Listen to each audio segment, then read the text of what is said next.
नमस्कार, मैं हूं आलोक और आप देख रहे हैं सत्य हिंदी का न्यूज बुलेटिन। नजर डालते हैं अब तक की खबरों पर। कम वोटिंग पर चुनाव आयोग ने चिंता जाहिर की है। हीट वेव रिस्क को कम करने के लिए चुनाव आयोग ने सोमवार को मौसम विभाग के अधिकारियों समेत कई स्टेक होल्डर्स के साथ हाई वोल्टेज मीटिंग की। देश के कुछ हिस्सों में सामान्य से अधिक तापमान और लू चलने का असर लोकसभा चुनाव में देखा जा रहा है। 19 अप्रैल को पहले फेज की वोटिंग हुई। भीषण गर्मी की वजह से कम वोटर्स बूथ तक पहुंचे। भारतीय मौसम विभाग ने अगले कुछ दिनों के लिए भी गर्मी और लू चलने का पूर्वानुमान जताया है। भारतीय चुनाव आयोग ने मणिपुर के बाद अरुणाचल प्रदेश में भी दोबारा मतदान कराने का फैसला किया है। अरुणाचल प्रदेश के 8 मतदान केंद्रों पर दोबारा वोटिंग कराई जाएगी। अरुणाचल प्रदेश में 19 अप्रैल को पहले चरण के मतदान में कई मतदान केंद्रों पर हिंसा हुई थी। इसके बाद चुनाव आयोग ने इन केंद्रों पर दोबारा मतदान कराए जाने का फैसला किया है। यहाँ 19 अप्रैल को हुआ मतदान मान्य नहीं होगा। अरुणाचल प्रदेश में 19 अप्रैल को लोकसभा के साथ विधानसभा चुनाव के लिए भी पूरे राज्यों में मतदान हुआ था।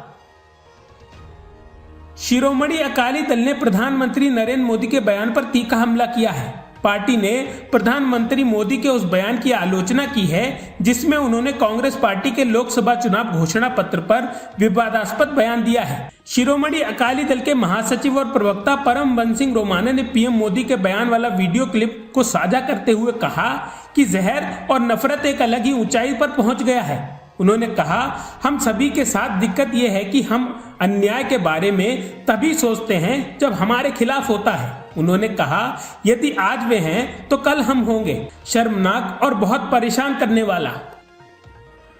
राष्ट्रीय जनता दल के वरिष्ठ नेता और बिहार के पूर्व उप मुख्यमंत्री तेजस्वी यादव ने प्रधानमंत्री नरेंद्र मोदी के बांसवाड़ा वाले दिए गए भाषण पर प्रतिक्रिया देते हुए कहा कि मुझे प्रधानमंत्री से बस इतना ही कहना है और मैं हाथ जोड़कर कहता हूं, कृपया वास्तविक मुद्दों पर बात करें। देश के युवा और बुजुर्ग, किसान और व्यापारी और माताएं बहनें सभी लोगों के मुद्दे समान हैं। उन्होंने कहा, मैं फिर से प्रधानमंत्री से इन वास्तविक मुद्दों पर चर्चा करने और हमें बताने के लिए कहूंगा कि पिछले 10 वर्षों में देश के लिए क्या किया है।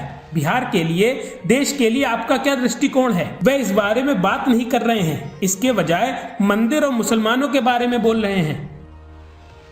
बीजेपी लोकसभा के दूसरे चरण के रण में प्रधानमंत्री नरेंद्र मोदी ने कांग्रेस पर अब तक का सबसे बड़ा हमला बोला है। राजस्थान के बांसवाड़ा में चुनावी रैली को संबोधित करते हुए पीएम ने कांग्रेस के मैनिफेस्टो पर निशाना साधा और कहा कि कांग्रेस अब वामपंथ की बेड़ियों में जकड़ती जा रही है। उन्होंने कांग्रेस पर निशाना साधते हुए कहा कि अगर कांग्रेस सत्ता में लौटी तो माओवाद की सोच को धरती पर उतारने की कोशिश करेगी और आपकी संपत्ति हड़प कर घुसपैठियों में बांट देगी। हालांकि कांग्रेस ने बीजेपी को चुनौती दी है कि पीएम ने कांग्रेस के घोषणा पत्र के बारे में जो कुछ कहा है, अगर वो उसने घोषणा पत्र में कहीं लिखा है तो दिखा दे। राजस्थान के बांसवाड़ा में रविवार को की गई पीएम की टिप्पणी से सियासी हलचल बढ़ गया है। चुनावी रैली में धन के पुनर्वितरण वाली टिप्पणी के बाद असदुद्दीन ओवैसी ने प्रधानमंत्री नरेंद्र मोदी पर पलटवार किया है। प्रधानमंत्री के भाषण पर प्रतिक्रिया देते हुए एआईएमआईएम के अध्यक्ष असदुद्दीन ओवैसी ने एक्स पर लिखा, मोदी ने आज मुसलमानों को घुसपैठिया और कई बच्चों वालों कहा है। 2002 से आज तक मोदी की एकमात्र गारंटी मुसलमानों को गाली देना और वोट प्राप्त करना है। अगर कोई देश की संपत्ति के बारे में बात करता है तो उसे पता होना चाहिए कि मोदी के शासन में भारत की संपत्ति पर पहला अधिकार उनके अमीर दोस्तों का होगा। लोकसभा चुनाव 2024 में भारतीय जनता पार्टी का खाता खुलना लगभग तय माना जा रहा है। सूरत लोकसभा सीट से बीजेपी के मुकेश दलाल का निर्वाचित होना तय हो गया है। दरअसल कांग्रेस प्रत्याशी का नामांकन रद्द हो गया है, वहीं अन्य उम्मीदवारों ने अपना नामांकन वापस ले लिया है। कांग्रेस की गुजरात इकाई के प्रमुख शक्ति सिंह गोहिल ने रविवार को आरोप लगाया कि सूरत लोकसभा सीट से पार्टी ने उम्मीदवार का नामांकन पत्र भारतीय जनता पार्टी के इशारे पर खारिज किया है। सूरत लोकसभा सीट पर निर्दलीय समेत 8 में से 7 उम्मीदवारों ने अपने फॉर्म वापस ले लिए थे।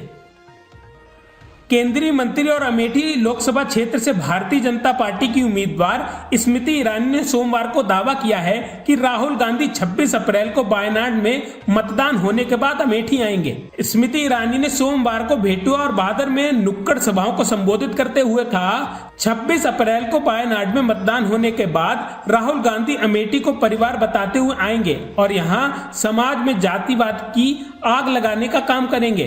उन्होंने कहा, राहुल गांधी और कांग्रेस पार्टी ने अयोध्या में प्रभु श्री राम के प्राण प्रतिष्ठा का निमंत्रण ठुकरा दिया था, पर वह अब अमेठी में मंदिर मंदिर घूमते नजर आएंगे। इससे सावधान रहें और सतर्क रहने की जरूरत है।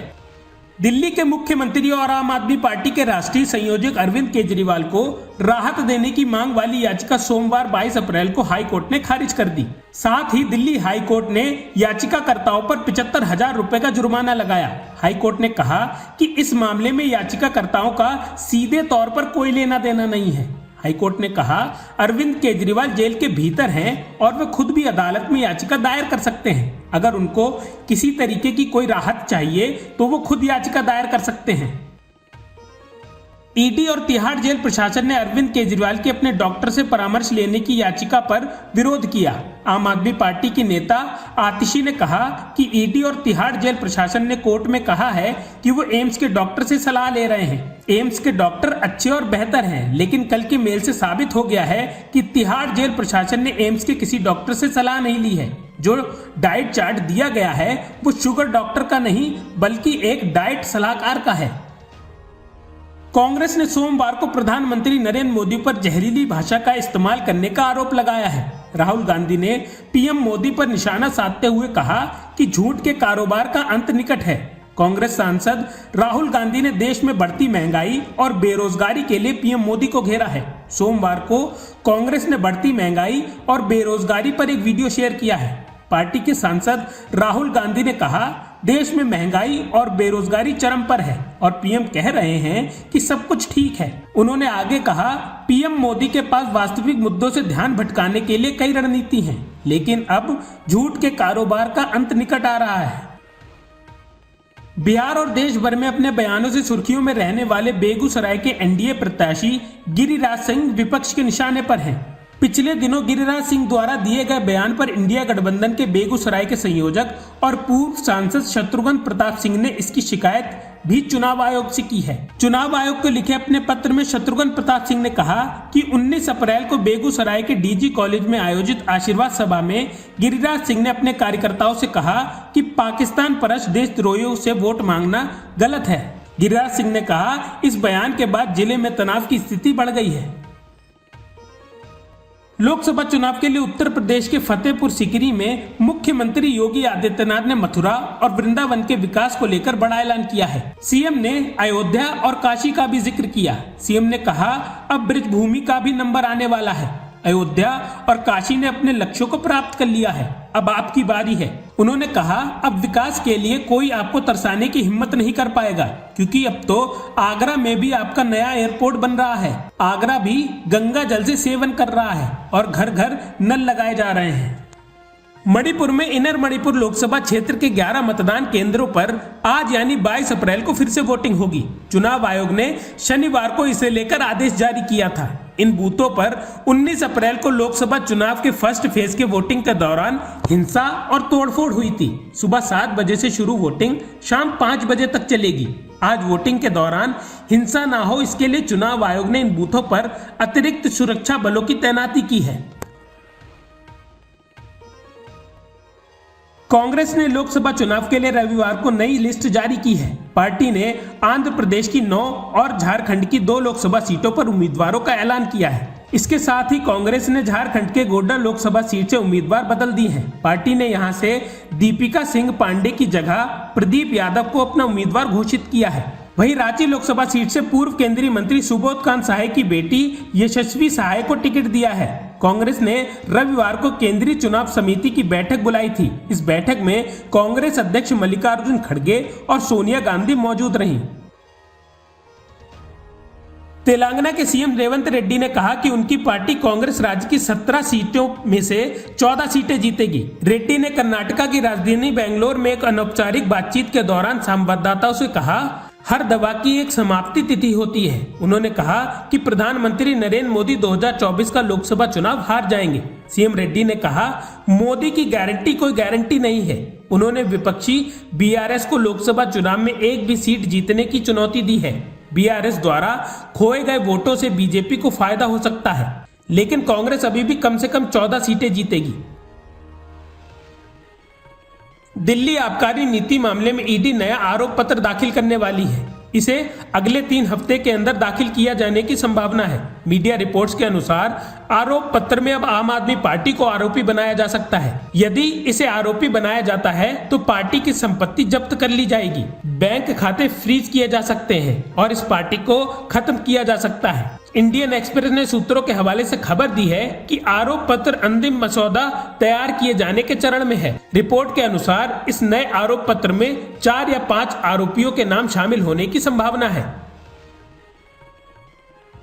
पंजाब के पटियाला में स्थित शंभू रेलवे स्टेशन पर 5वें दिन का भी किसान आंदोलन जारी रहा। इस वजह से रविवार को अंबाला से अमृतसर जाने वाली 73 ट्रेनों को रद्द कर दिया गया है। रिपोर्ट के मुताबिक आंदोलनकर्ता हरियाणा पुलिस द्वारा गिरफ्तार किए गए 3 किसानों को छुड़ाने की मांग कर रहे हैं। इस आंदोलन के कारण अब तक 380 ट्रेनें प्रभावित हो चुकी हैं और ऐसे में यात्रियों को खासा परेशानी का सामना करना पड़ रहा है। संयुक्त किसान मोर्चा और किसान मजदूर मोर्चा के बैनर तले किसान पटियाला जिले के शंभू बॉर्डर पर प्रदर्शन कर रहे हैं। अब तक की खबरों में बस इतना ही। आगे की खबरों के लिए बने रहिए सत्यहिंदी.com पर।